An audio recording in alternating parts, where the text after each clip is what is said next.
Ustaz Rashid yang juga sudah bersama dengan kami. Mohon izin Ustaz, kita ajak untuk bisa ke panggung bersama-sama. Monggo kami persilakan.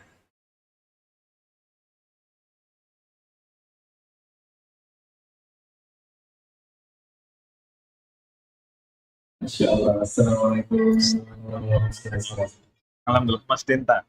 Alhamdulillah. Masya Allah, Alhamdulillah. Kita bertemu kali pertama ini saja.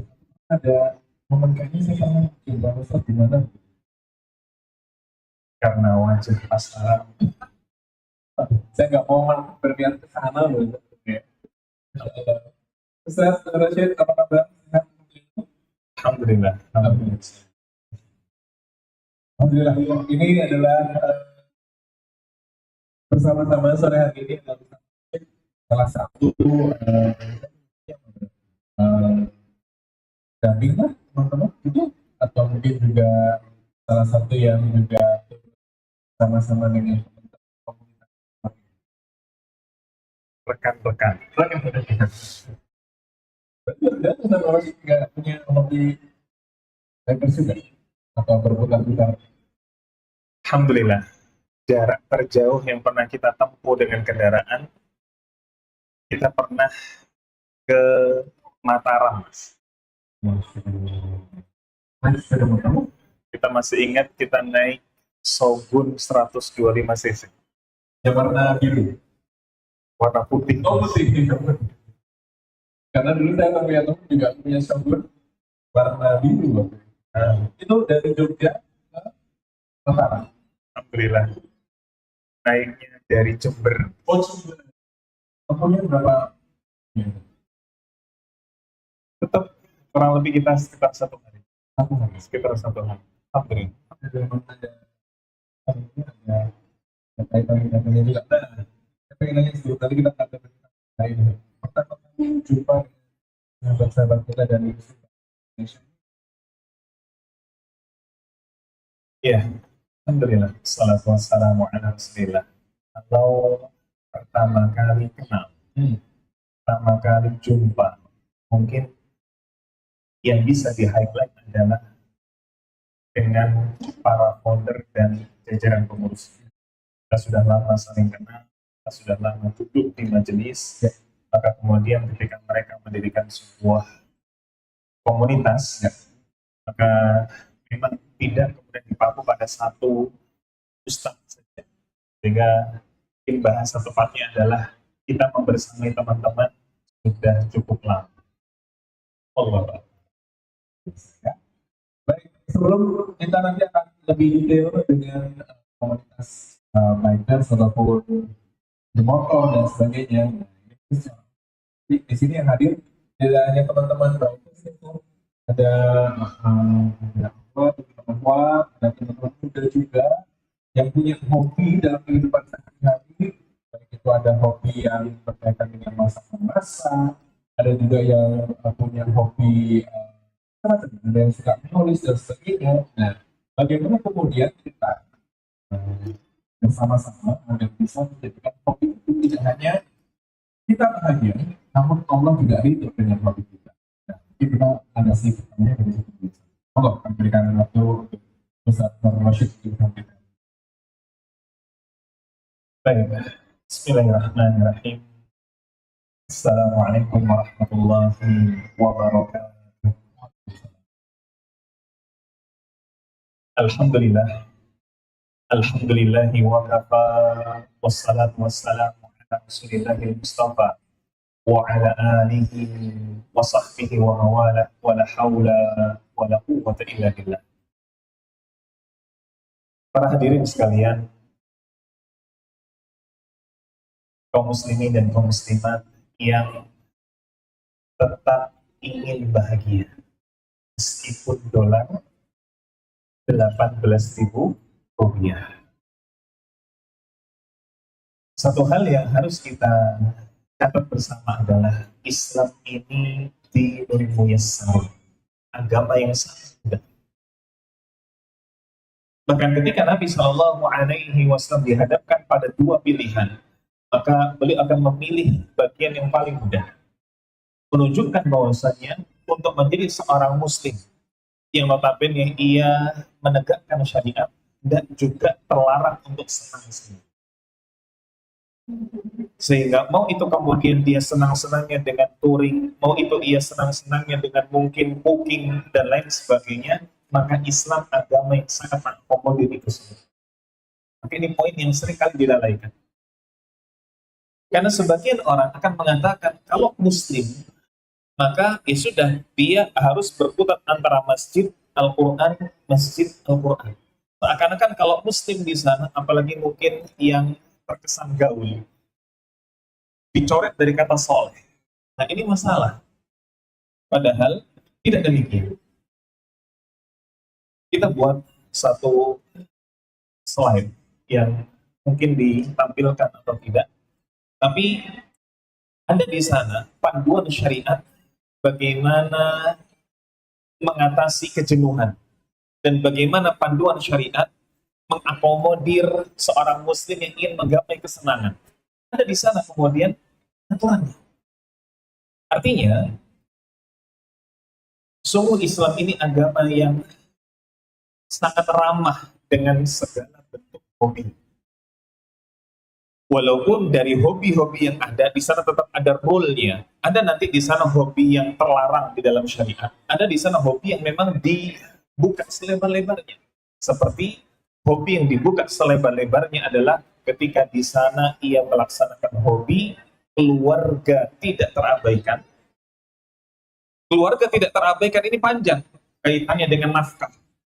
Ada yang ketika dia nyunseu dengan hobinya yang luar biasa, harga sadel sepeda itu ada yang harganya senilai dengan HP. Ini sadel sepeda. Nah, padahal itu notabene buat tempat duduk kita saja. Artinya, jangan sampai kemudian hobi ini ada keluarga yang terabaikan. SPP anak nunggak, sementara beli sadel seharga HP, jangan. Begitu pula di sana, jangan sampai ada kemadharatan yang ia lakukan. Ketika dia sepedaan, tapi kemudian matanya jelalatan. Nah ini musibah. Ini musibah. Sampai di sini mungkin. Artinya setiap apa yang kemudian kita kerjakan berkaitan dengan hobi kita, gitu ya, masih ada bisa disinggung dengan kehidupan kita beribadah kepada Allah, gitu ya. Apakah kemudian kita dasari dulu apa yang kita lakukan, ya kita karena kita ingin mendapatkan, lalu gimana caranya agar kemudian apapun yang kita lakukan, kalau tadi secara jelas betul sampai ke manusia, mata tidak boleh jelalatan, ini tidak boleh ada yang sebagainya. Dengan hobi-hobi yang lain juga yang berkaitan dengan mungkin tidak ada hubungannya tentang yang duniawi sekali gitu, hobi mancing mungkin, walaupun mancing juga peralatannya mungkin tidak bisa sangat luar biasa, tapi secara waktu kan kadang-kadang habis buat hobinya itu sendiri. Nah, bagaimana kemudian tetap ada apakah, mohon maaf, ini saya juga baru pikir, apakah niat saja cukup bahwa saya mau untuk ini karena menyalurkan hobi saya agar tidak maksiat. Itu juga termasuk bahwa kita bisa melakukan. Apakah cukup sampai di situ atau harus ada yang lain? Misalnya sambil nunggu mancing, sambil baca Quran, ya sambil nunggu mancing, sambil pikir, mungkin atau seperti apa? Masya Allah. Sambil nunggu mancing, sambil baca Quran. Mungkin dari apa yang kita lakukan? Berarti kalau ntar kailnya itu harus Al-Baqarah dulu. Sama satu kita itu Al-Baqarah. Baik. Alhamdulillah, salatu wassalamu ala Rasulillah. Begini teman-teman sekalian, ketika kita bicara Islam mengakomodir pula bagaimana hobi-hobi yang ada, Islam memberikan solusi pula bagi jiwa-jiwa yang penat. Agar apa? Agar kemudian nanti saat ibadah kembali semangat, agar nanti saat mungkin kumpul bersama keluarga sudah bisa menampilkan yang terbaik. Pakemnya adalah bagaimana untuk melaksanakan hobi dimulai dari mensyukuri nikmat. Apa itu? Nabi Shallallahu Alaihi Wasallam sampaikan ada dua nikmat yang sering kali dilalaikan. Nikmatani maghbunun fihi katsirun minan nas. Sering kali dilalaikan nikmat sehat dan nikmat waktu luang. Maka sebelum kita menunaikan hobi kita, start pertama adalah saya bersyukur dulu. Kenapa? Saya bisa melaksanakan hobi ini karena saya punya waktu luang. Saya bisa melaksanakan hobi ini karena saya sehat. Seandainya tidak punya waktu luang, seandainya tidak punya sehat, hobi senikmat apapun tidak akan bisa dinikmati. Sehingga mau itu kemudian hobinya riding, mau itu kemudian hobinya cooking, sebelum dia melaksanakan hobinya, maka dia dulu dengan rasa syukur. Syukur bahwa saya sehat, syukur bahwa saya memiliki waktu luang. That's the point. Ini poin yang pertama. Baru kemudian, ketika kemudian ada waktu yang luang, ada nikmat sehat yang melekat. Nah, untuk bisa menggapai kesenangan, banyak di antara kita yang memilih jalur fisik.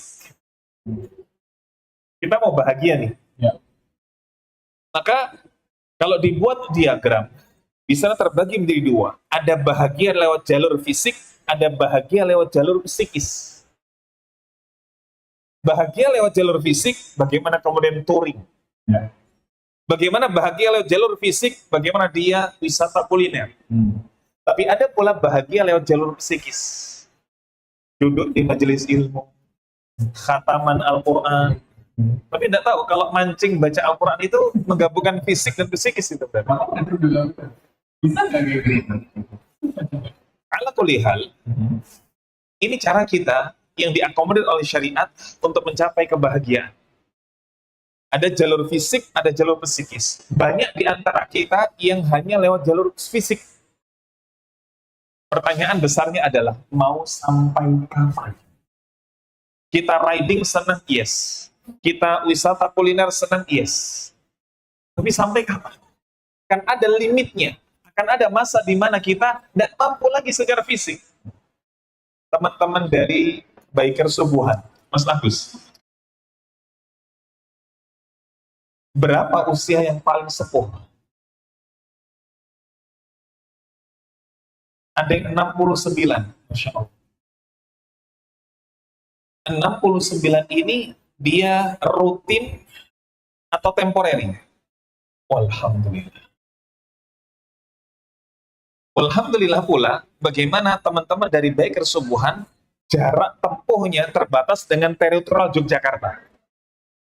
Tapi bagaimana kalau dia ridingnya ini sudah lintas kabupaten, ridingnya sudah lintas dari provinsi. Jelas, usia 69 sudah sulit kita bayangkan. Mungkin mentoklah usia kepala 6, kepala 7, rata-rata sudah KO. Itu juga mungkin ketika kita kulineran. Jarang kita jumpai ada orang mungkin kepala 6-9, apalagi sampai mungkin kepala 7, dia masih oke semua kambing-kambingan, gitu kan, semua olahan bakar-bakaran, mungkin semua sudah menghindari. Artinya kalau kita bicara mencari kebahagiaan lewat jalur fisik akan ada limitnya. Kalau kita tidak melatih mencari kebahagiaan lewat jalur psikis, artinya sampai di fisik kita tidak kuat, kita tidak bisa lagi bahagia. Padahal stres itu akan ada di semua usia. Rasa sedih itu akan menggapai semua usia. Rasa khawatir, rasa cemas akan menggapai semua usia. Kalau kemudian kita tiba di fisik mentok di usia 70, sudah nggak bisa ngapa-ngapain, atau bahkan kepala 6, sudah nggak bisa ngapa-ngapain, sementara dia pasti akan mengalami rasa sakit, mengalami rasa jenuh, mengalami rasa mungkin gundah dan lain sebagainya. Kalau ia bahagianya sampai usia 60 hanya sebatas fisik, maka seakan-akan ketika fisiknya sudah tidak mampu pula ia untuk bahagia. Maka perlu kita mengupayakan bahagia lewat jalur psikis. Inilah yang coba diakomodir oleh teman-teman MBI. Tidak bisa kok senangnya ini hanya riding ke Pacitan, ridingnya mungkin ke Semarang, tapi perlu di sana ada nuansa kebahagiaan lewat jalur psikis. Boleh di sana sampai Semarang, tapi juga ada ngaji. Boleh sampai di sana Pacitan, tapi ada qiyamul lail. Nah, Ini yang perlu kemudian kita kombinasikan. Wallahu a'lam. Masya Allah. Jadi artinya, nah ini menarik nih, saya juga baru gitu ya. Kalau kita tergantung dengan fisik kita, tapi tuh Green sampai umur itu ya, umur berapa tadi? 69, hampir kepala 7 itu masih kuat aja gitu ya. Dalam kota. Dalam kota gitu. Sama juga anak-anak muda ya, just-nya gitu ya, mau apa namanya begadang itu ya, gitu aja begitu. Kalau usia karena di usia udah 30 itu sudah tidur saja harus lebih awal, dan lebih malam kalau dulu jam 12 lewat, sekarang nggak bisa, sudah harus jam 12 harus tidur gitu. Artinya berarti memang betul hobi harus tidak hanya fisik, tapi juga secara psikis. Ini yang dari itu dulu. Startnya tetap tadi, sebelum kita melaksanakan hobi, startnya adalah syukur dulu. Karena nggak mungkin hobi ini bisa jalan tanpa ada nikmat sehat dan nikmat waktu luang. Setelah memulai dengan syukur, maka boleh kita memilih jalur bahagia lewat fisik, tapi jangan lupa menabung bahagia lewat jalur psikis.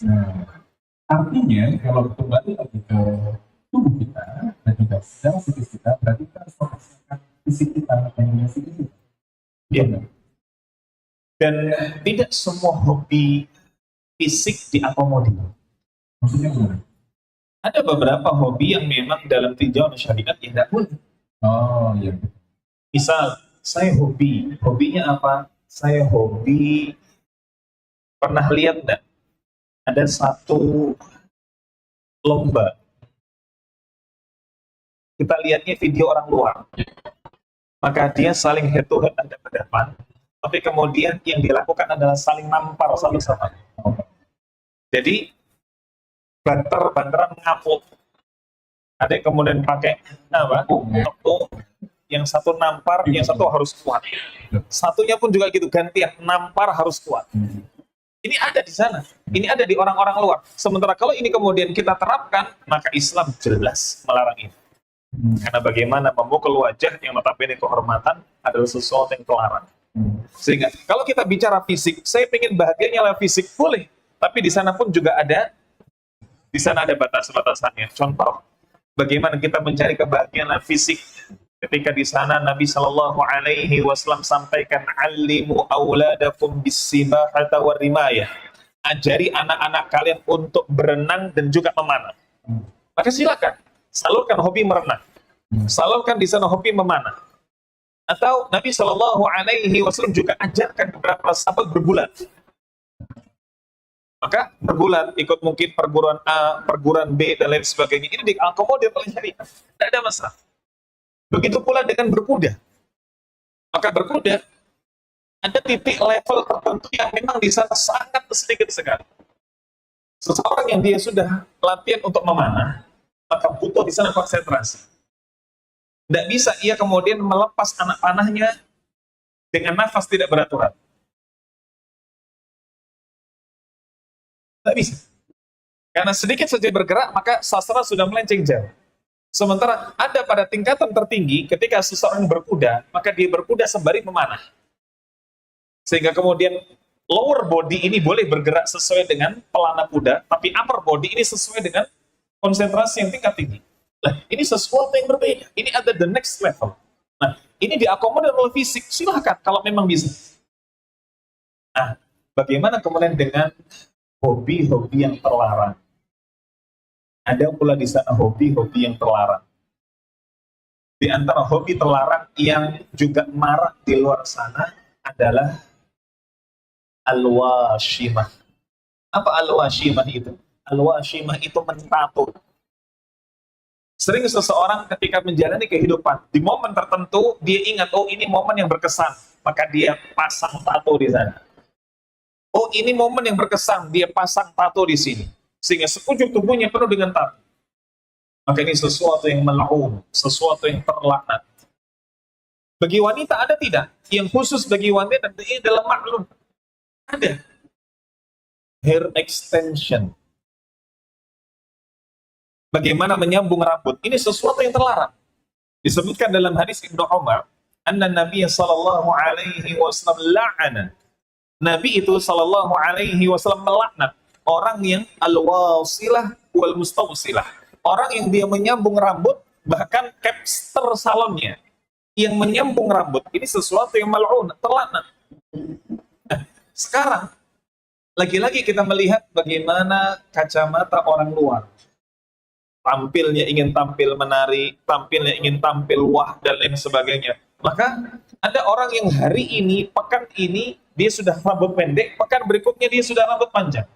Demi apa? Party.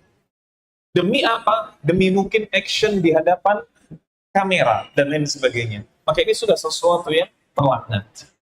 Ini sudah sesuatu yang mendatangkan laknat dari Allah dan juga Rasulnya. Maka ini sekelumit saja, contoh saja bagaimana kemudian hobi-hobi di sana yang sifatnya fisik ada juga batasannya.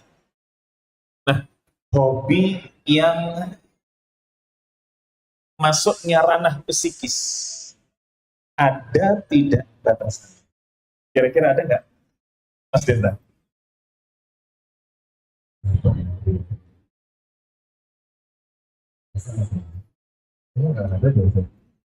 Kalau ranahnya psikis kan tidak butuh fisik kuat. Berarti tidak ada di sana larangan-larangan hobi psikis.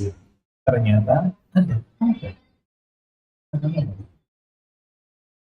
Bagaimana hobi yang sifatnya psikis? Bagaimana kita ketika jiwa ini lelah, ketika mungkin jiwa ini butuh hiburan, kita mencari hiburan lewat ranah fisik, selesai. Maka sekarang lewat ranah psikis.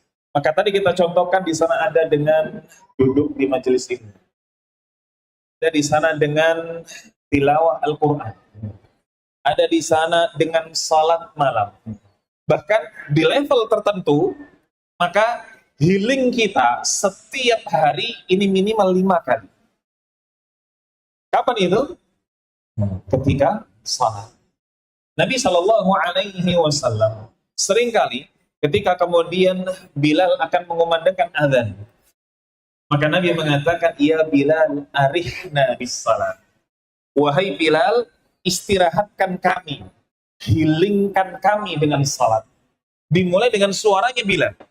Maka di level tertentu, seseorang ini untuk kemudian menghilangkan penatnya, untuk kemudian menghilangkan pikiran penatnya, maka dengan salat. Maka ini termasuk ranahnya hobi yang psikis. Masa ada hobi ditulis sholat? Tapi setidaknya ini poin tersendiri. Nah, apa contoh mencari kebahagiaan lewat psikis kelar? Ketika ranahnya adalah ranahnya adalah ranah tasyabuh. Contoh meditasi. Saya ingin pikiran ini bisa tenang, saya ingin jiwa ini bisa lapang. Dengan apa? Maka kemudian ia duduk berjam, maka ia berusaha untuk kemudian mendengar suara kicau burung, mendengar suara gemericik air dan lain sebagainya. Selesai. Hanya kemudian dia menajamkan pendengarannya saja. Hanya kemudian dia berusaha membuka bahasa hatinya adalah mata hati. Maka ini dibahasakan dengan meditasi. Pertanyaannya adalah, kenapa ia harus kemudian hanya mendengarkan pada kicau burung saja? Kenapa dia tidak setel kajian? Guru kita Ustadz Khalid misalkan, guru kita Ustadz Abdul misalkan. Kenapa tidak lisan ini 1 jam? Kok kemudian baca Al-Quran saja? Dijamin ketika seseorang ini dia tidak biasa 1 jam membaca Al-Quran, maka itu adalah obat CTM terbaik. Apa? Obat tidur terbaik. Sehingga ketika kemudian seseorang ini ngantuk, selepas dia membaca Al-Quran, yakinlah dia bangun pasti dalam keadaan segar.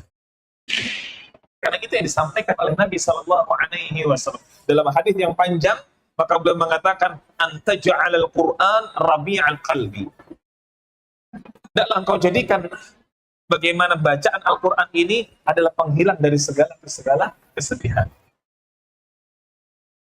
Allahu a'lam.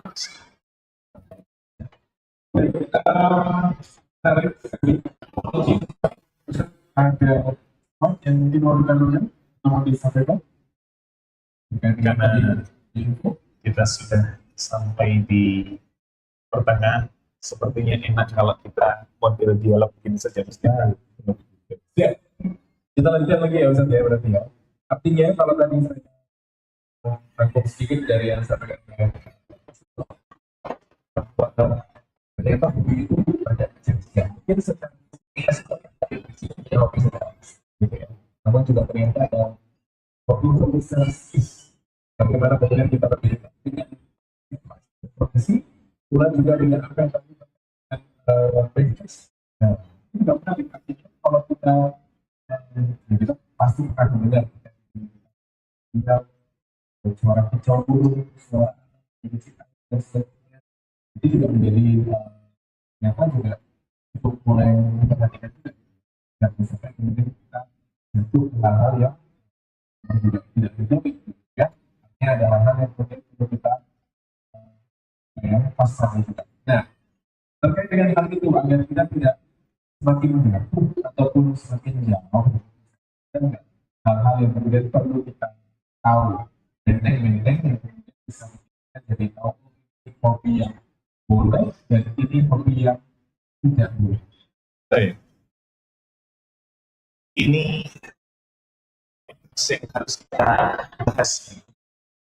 Setelah kita menyampaikan bahwa untuk seseorang ini melaksanakan hobinya, dimulai dengan rasa syukur terlebih dahulu. Lalu kemudian dia bisa pilih apakah dia mau jalur hobi yang fisik atau jalur hobi yang psikis. Silakan kalau ia memilih jalur hobi yang fisik, tapi pastikan Anda harus mulai menabung bahagia lewat jalur psikis. Karena ada masanya Anda tidak akan bisa bahagia kalau hanya sekedar fisik saja. Nah, setelah tahu ini, maka perlu kita untuk tahu di sana ada matriks. Bagaimana kemudian hobi ini kalau dirinci bisa menjadi 4. Ada di sana hobi yang notabene haram. Hobi yang memang sudah terlarang. Contoh tadi kita bahas adalah ketika hobinya adalah mentato. Kita dapati sekarang kabar-kabar bagaimana pemain bola untuk 1 trofi, maka dia 1 tato.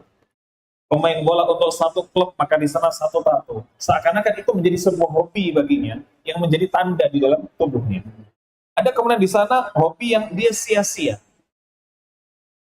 Apa contoh hobi yang sia-sia? Kita sampaikan di sini, contoh hobi yang sia-sia, dan ini masih banyak di antara kita yang melakukannya, adalah nongkrong.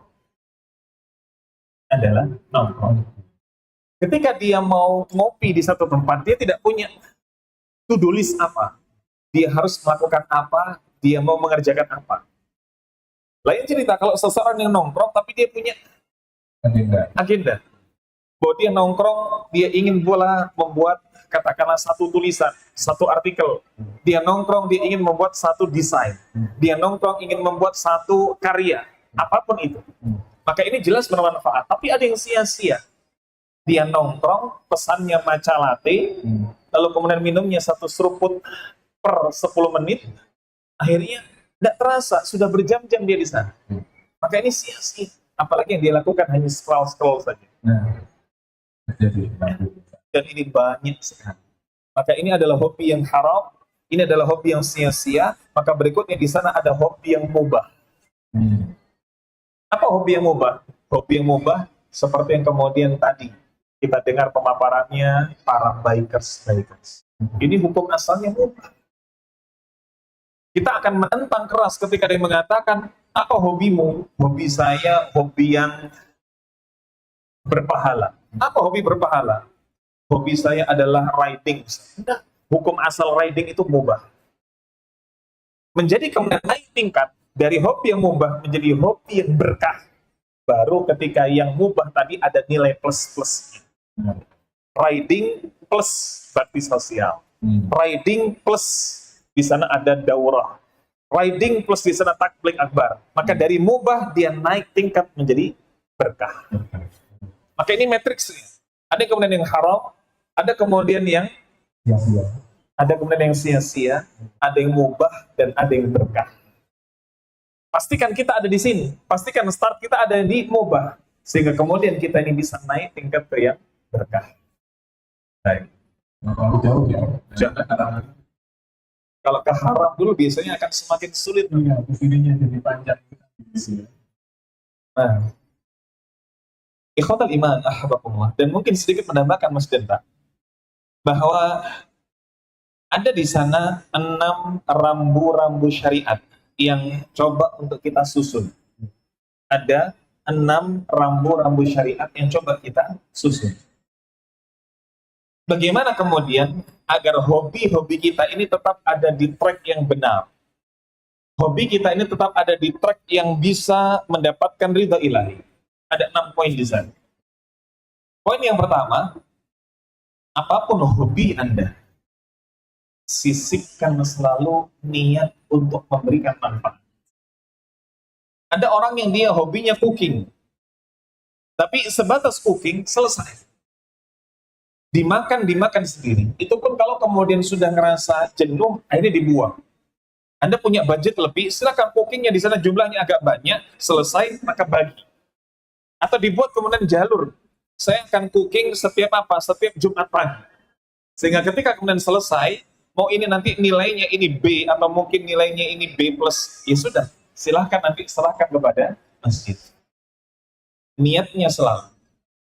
Poin yang kedua, bahwa dari hobi yang bisa melahirkan ridho ilahi, jangan sampai melalaikan kewajiban.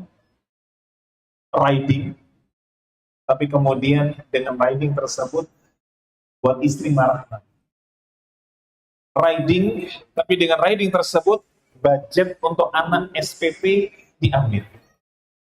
Riding, tapi kemudian dengan riding tersebut seakan-akan dia tidak pernah lagi sedekah. Oh, saya sedekah, Ustaz. Apa sedekahnya? Saya setiap riding, tidaklah setiap gas yang saya bejek, maka saya selalu bertasbih. Maka ini namanya ngakal-ngakali dengan dalil. Ridingnya luar biasa. Kalau kita bicara motornya, oh, peleknya ini bukan pelek sembarangan. Lalu kemudian bannya saja. Bannya ini bukan kok kemudian ban lokal. Depannya Pirelli, belakangnya Michelin. Ini sudah, kalau 2 saja, sudah dapat HP ini. Tapi ketika kemudian ditanya, sudah sedekah Anda sedekah hari ini? Sudah. Apa sedekahnya? Alhamdulillah. Wala ilaha illallah. Ini ngakali dengan dalil. Benar bahwasanya tasbih itu adalah sedekah. Tapi ini, para ulama mengatakan, ini ranahnya adalah bagi yang memang tidak punya budget. Anda punya budget. Bahkan bagaimana untuk kemudian riding saja, itu kalau di total luar biasa. Tidak layak mengatakan, saya tinggal di Jogja, UMR Jogja. Tapi lihat, ban motornya saja sudah 1 juta. Maka pastikan di sana tidak ada kewajiban yang terelakkan, tidak ada kewajiban atau kemaslahatan yang ia lupakan. Ini yang kedua.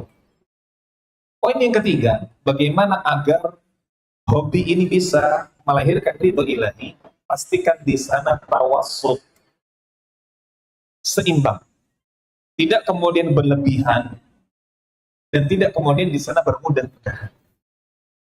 Berlebihan, maka dia seakan-akan untuk komunitasnya. Saya kalau untuk baik kesubuhan, saya mau keluar duit berapapun, hayu. Saya kalau buat MBI, duit berapapun, hayu. Tidak bisa. Sementara ketika anaknya di sana ingin mungkin susu yang lebih enak dari biasanya, ingin mungkin es krim yang lebih lembut dari biasanya, dia mikirnya luar biasa. Maka tawassut. Ada berapa budgetnya, maka pastikan tidak kemudian melebihi dari budget yang sudah ia tetapkan. Ini poin yang ketiga. Poin yang keempat, kita sampaikan bahwa di antara rambu-rambu agar hobi tetap melahirkan ridho ilahi, tidak merugikan orang lain. Tidak merugikan orang lain. Tadi alhamdulillah Pak Agus cerita dengan fenomena kelitih, maka tidak pernah baik kersumbuhan ini dicegat atau kemudian menjadi korban kelitih. Alhamdulillah. Begitu pula ketika kemudian dari teman-teman MBI, maka komunitas-komunitas seperti ini perlu untuk menjunjung tinggi Jangan sampai ketika dia sedang riding, apapun itu, kapanpun waktunya, oh saya ridingnya sebelum subuh kok, oh saya ridingnya setelah subuh kok, dan lain sebagainya. Tapi pantang yang namanya memandaratkan orang lain. Berangkat sebelum subuh, sekalian buka. Pantang. Ketika kemudian riding, tujuannya adalah Pacitan. Di sana sudah terpampang di sana apa? Poster tablik akbar. Maka kemudian sebelum sampai Pacitan dia bom dengan klakson. Tin tin tin tin tin tin tin tin tin. Nah, pantang seperti ini. Namun yang demikian ini terlarang. Karena ada satu ungkapan menarik. Ada satu ungkapan menarik dari Sufyan Ats-Tsauri rahimahullah taala. Beliau mengatakan, "Li'an talqallah." Engkau berjumpa dengan Allah Subhanahu wa taala. Bidzambin wahid fima bainaka wa bainal ibad. Dengan membawa satu dosa antara dirimu dengan seorang hamba. Maka itu asyaddu alaik, itu lebih parah dibandingkan engkau berjumpa dengan Allah Subhanahu wa taala bisab'ina dzamban, dengan membawa 70 dosa. Kita ini berdosa dengan satu orang, sesama hamba manusia. Ini lebih berat dibandingkan kita berjumpa dengan Allah membawa 70 dosa. Yang mungkin dosa salatnya tidak khusyuk, yang mungkin dosa puasa tapi bermaksiat dan lain sebagainya. Banyak dosa-dosa kita dengan Allah Subhanahu wa taala. Tapi dibandingkan dengan satu dosa kepada sesama, maka ini lebih berat. Bayangkan ketika kemudian seseorang yang motornya, lalu kemudian dia bom dengan klakson, atau dia kemudian geber dengan gasnya. Banyak yang terganggu. Dan tidak mungkin cuma satu orang yang terganggu.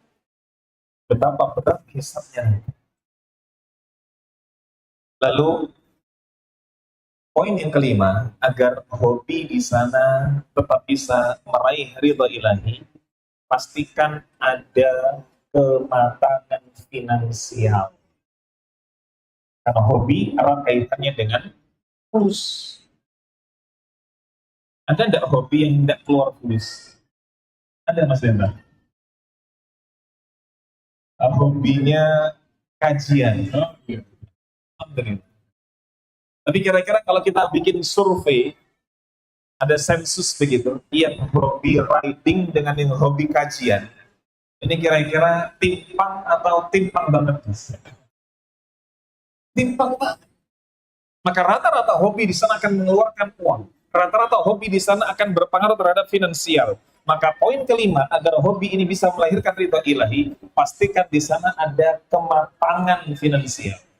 Nggak harus kemudian, oh dia tinggal di Jogja tapi gaji UMR Jakarta. Nggak harus. Paling tidak dia matang secara pengelolaan. Ini yang kelima. Dan poin yang terakhir, agar hobi ini bisa melahirkan ridha ilahi, bersih dari ujub. Bersih dari ujub. Dan ini bukan perkara sulit. Kalau seseorang diberikan taufik oleh Allah Subhanahu wa taala. Tapi berapa banyak di antara kita yang notabene ketika dia ambil contoh baik, ambil contoh dia riding, ketika di lampu merah dia bawa di sini apa? Aprilia. Dia bawa di sana apa? DSX. Dia bawa di sana apa? Motor yang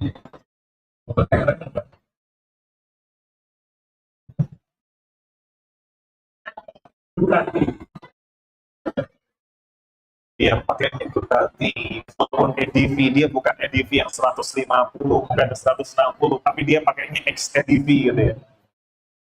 Maka ketika di lampu merah, benar dia pakai jubahnya adalah Muslim biker Indonesia.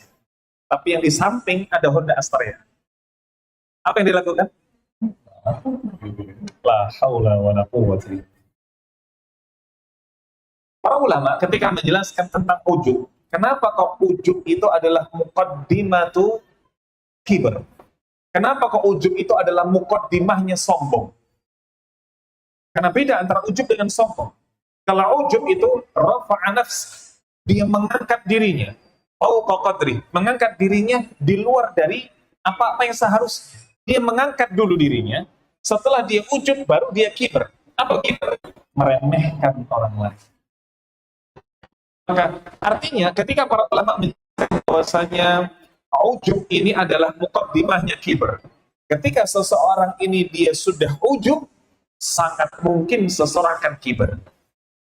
Ketika dia sudah ngangkat, motor saya lebih baik daripada motor sebelah, maka besar kemungkinan dia akan meremehkan motor yang sebelah. Tapi kalau kemudian dia rubah, motor saya lebih bagus daripada motor sebelah, tapi hisab motor saya lebih berat daripada hisab motor sebelah. Maka ini coba nanti boleh digaungkan sama teman-teman baik. Jadi bahasanya adalah bukan motornya mahal mana, bukan motornya mahal siapa, tapi motornya berat hisab mana. Sehingga seseorang yang punya Ducati, sehingga seseorang yang dia punya XEDV, dia tidak akan mudah untuk membusungkan dia. Oh iya, motor saya XEDV 350 cc, 750 cc. Tapi hisabnya berat saya dibandingkan yang motornya Shogun 125. Nah, 6 poin ini, teman-teman sekalian, bagaimana tips sederhana agar hobi bisa melahirkan ridho ilahi. Allahu a'lam. Benar, jadi karena waktunya kita berikan kesempatan untuk teman-teman yang ingin bertanya, 2 orang penanya saja, gitu ya. Dan untuk dari Muhammad mau tanya yang kuat. Satu lagi Muhammad, ada dari teman-teman? Ini para pendengar ini. Baik, kalau begitu boleh diberikan mikrofonnya yang kedua.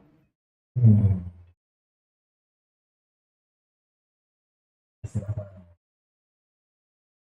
Bismillahirrahmanirrahim. Assalamualaikum warahmatullahi wabarakatuh.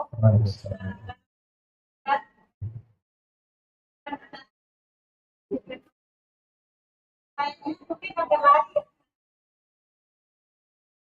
Kebetulan Dosen.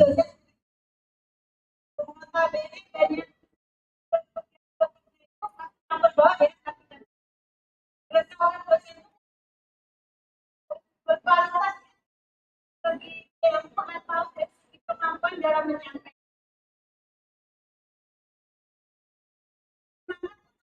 Kita dibuka. Perhatian bisa terus banyak berdoa.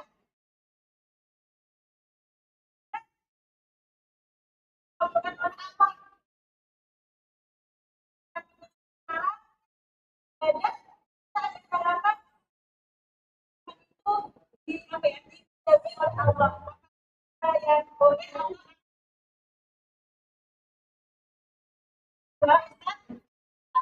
contohnya apa ya. Jadi kalau hujung yang saja bagaimana orang kita apa ya itu sebelah mata.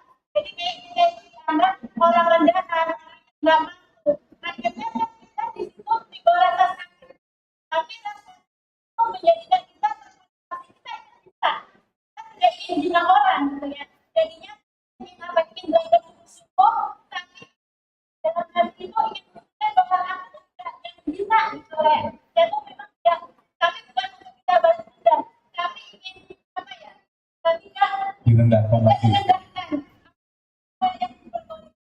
Jazakallahu khairan.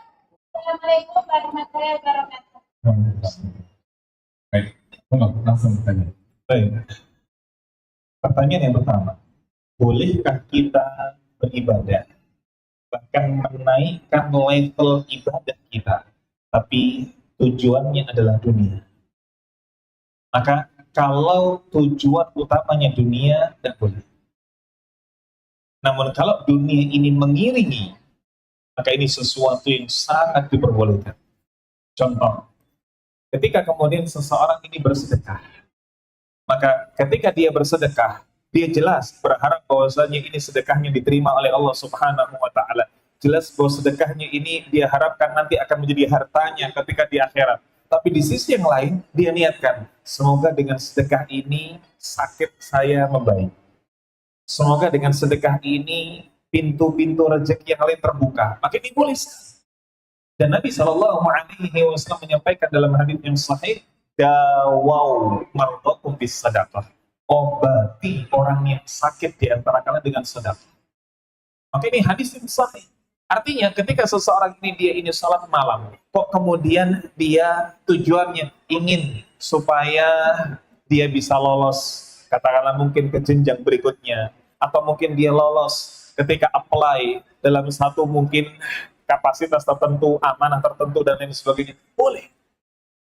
Orang tua zaman dahulu ada istilahnya tirakat. Ketika ingin anaknya berhasil, maka orang tuanya tirakat. Pertanyaannya adalah, ini sesuatu yang masyru', ini sesuatu yang sesuai dengan sunnah atau tidak? Tirakat ini sesuatu yang masyru', disyariatkan, sesuai dengan sunnah atau tidak? Jawabannya, tirakat ini sesuai dengan sunnah. Kok bisa? Apa dalilnya? Di antara dalilnya adalah apa yang kemudian tercatat dalam kitab-kitab parenting para ulama. Ketika kemudian seseorang ini salat malam, lalu dia menambah rakaat salatnya karena mengingat anaknya. Dan ini adalah ucapan dari Fudail bin Iyad.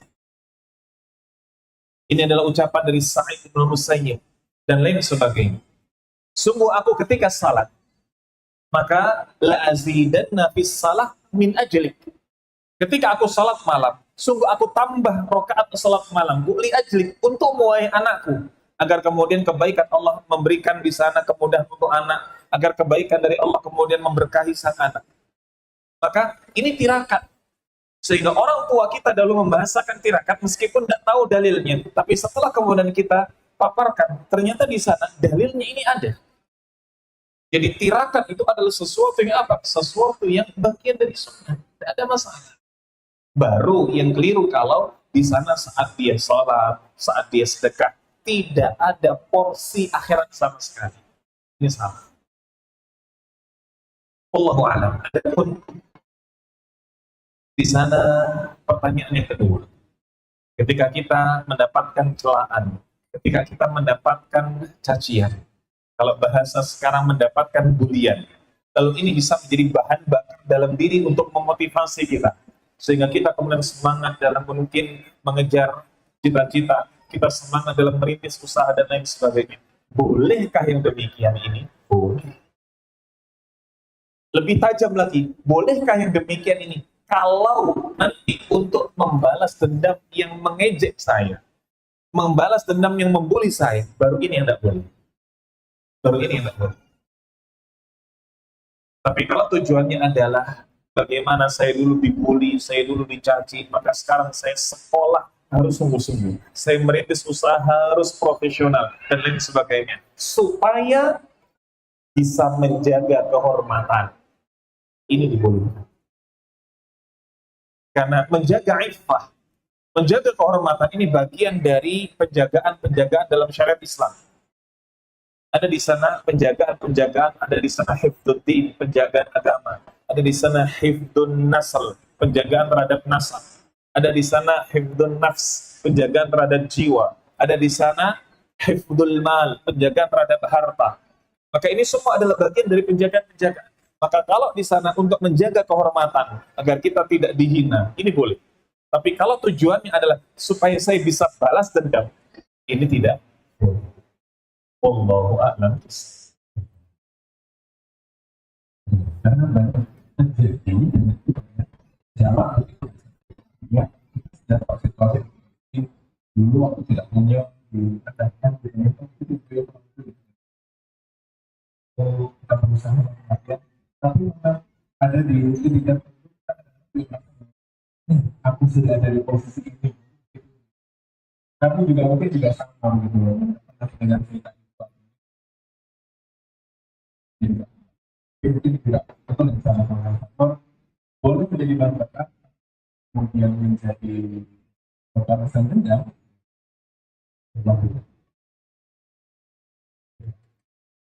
Ada lagi pertanyaan dari teman-teman? Baik, sedikit nanya lagi ya. Ini kita tes waktu pada setelah ini kita akan mendengarkan makro. Bila ini dari MBC. Alhamdulillah. tadi pertanyaan dari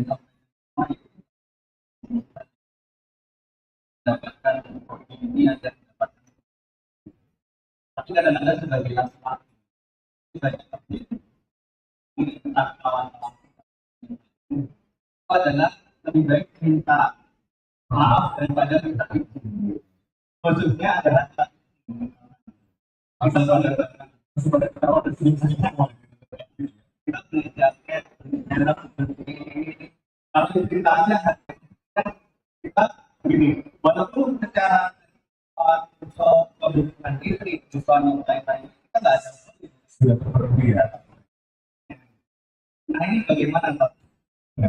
Untuk yang meminta izin, lebih baik minta maaf daripada minta izin. Ya. Terima kasih. Alhamdulillah, salatu wassalamu ala rasulillah. Lafal lebih baik minta maaf dibandingkan minta izin. Ini adalah lafal karet yang bisa ditarik kemana-mana. Bahasan hobi masuk, bahasan poligami juga. Langsung senyum-senyum kita semuanya. Baik, ala kulli hal, teman-teman sekalian, bagaimana ketika kaitannya dengan hobi? Kita ingin kemudian upgrade, katakanlah mungkin stang. Kita ingin upgrade, katakanlah mungkin racer. Kita ingin upgrade, katakanlah apapun itu. Kok kemudian kita membahasakan dengan istri, berapa harganya ayah, berapa harganya bapak, maka kita potong dulu separuh. 1 juta jadi 500. 750.000 jadi sekian ratus ribu. Apakah yang demikian ini boleh? Maka tentu saja yang demikian ini tidak boleh. Tapi kan itu uang kita. Dan saya menggapainya ini dengan cara yang halal. Saya sebelum membeli stang, saya sebelum membeli racer dan lain sebagainya, saya ini lembur dulu Ustaz. Saya ini buka stand dulu di sana, di sini, dan lain sebagainya. Masa ini tidak boleh? Ketahuilah, syariat kita, Nabi SAW, khusus pembahasan tentang harta, di sana ada double check. Bukan hanya single check. Nabi SAW mengatakan tidak akan bergeser kaki kita kelak di hari kiamat sampai ditanya tentang 5 perkara. Di antaranya, kalau terkait dengan harta, min aina tasaba wa fima anfaqa. Bukan hanya dari mana dia dapat, tapi kemana dia belanjakan. Bukan hanya dari mana dia dapat, tapi kemana dia keluarkan. Ini akan ditanya. Sehingga ini adalah dalil yang membantah ketika orang-orang yang suka hobinya koleksi, mau koleksi tas, mau koleksi sepatu dan lain sebagainya. Toh ini beli saya pakai uang saya sendiri, toh ini beli pakai uang halal dan lain sebagainya. Seakan-akan hisab harta cuma tentang bagaimana dia mendapatkannya. Tidak. Hisab harta tentang bagaimana pula dia keluarkan. Kira-kira kalau kemudian dia membeli untuk hobinya budget lebih 1 juta, dan dia berat untuk kemudian ngajak keluarga makan-makan, dia berat untuk ngajak keluarga healing dengan kemudian budgetnya 1 juta atau lebih, maka siapkah kita dengan hisabnya Allah Subhanahu wa Ta'ala? Siapkah kita? Kalau tidak siap, tidak usah. Maka cara yang paling enak adalah minta izin. Bisakah nanti diizinkan? Tergantung di sana melobinya. Tergantung di sana melobinya. Maka kalau kemudian pertanyaannya lebih baik minta izin atau minta maaf, mau ini urusan hobi atau mau ini urusan poligami, maka minta izin jauh lebih selamat. Wallahu a'lam. Ustaz,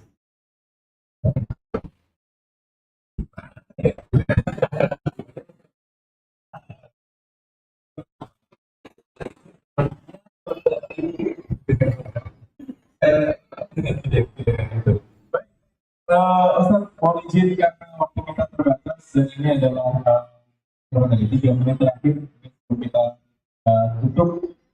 Saya ingin juga memberikan satu pertanyaan terakhir Ustaz, sebelum kita bisa lanjut. Kalau kita semua yang ada di forum ini ulang dalam satu buah atau satu hal seperti tadi saya menutup di sesi sebelumnya, apa satu hal yang bisa dilakukan oleh teman-teman agar riding yang mereka lakukan ataupun hobi-hobi yang lain yang mereka lakukan juga akan lebih dicintai oleh Allah, dan apa satu hal itu yang paling bisa anjurkan atau berikan nasihat untuk kita semua yang hari ini hadir di sini agar bisa segera dilakukan dan Allah ridho dengan hobi-hobi kita. Baik. Ikhwatal iman, ahmakumullah, teman-teman sekalian yang mencintai sunnah dan dicintai oleh Allah Azza wa Jalla.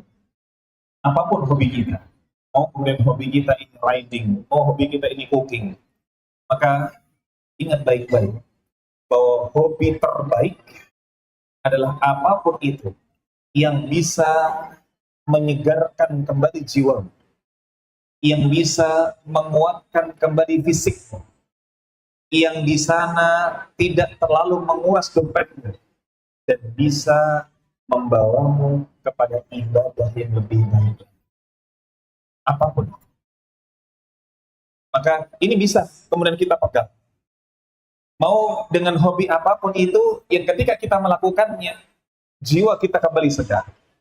Yang ketika kita melakukannya, maka fisik kita menjadi lebih kuat. Yang ketika kita melakukannya, dompet kita tidak terlalu terkuras. Dan ketika kita melakukannya, semangat untuk ibadah menjadi berlipat-lipat. Maka hobi yang demikian silahkan lakukan. Allahu a'lam. Kalau para kafir bisa Indonesia pada dasar hari ini. Bapak Ibu, teman-teman semuanya, terima kasih kami ucapkan telah hadir pada saat kita berdoa dan berharap semua anak yang keluarkan atau apapun yang kita keluarkan untuk hobi kita, semoga Allah ridho. Semoga setiap kilometer yang kita tempuh juga Allah catat itu sebagai sabri ini. Cara kita untuk kemudian nantinya bersaksi di hadapan Allah bahwa ini yang kita lakukan karena Allah Subhanahu wa Ta'ala. Jadi setiap roda yang berputar itu juga menjadi roda-roda yang meringankan hisab dari Allah Subhanahu wa Ta'ala, dan mudah-mudahan silaturahmi kita juga menguatkan kita semuanya di hadapan Allah Subhanahu wa Ta'ala, dan Allah ridho dengan apa yang kita di dunia.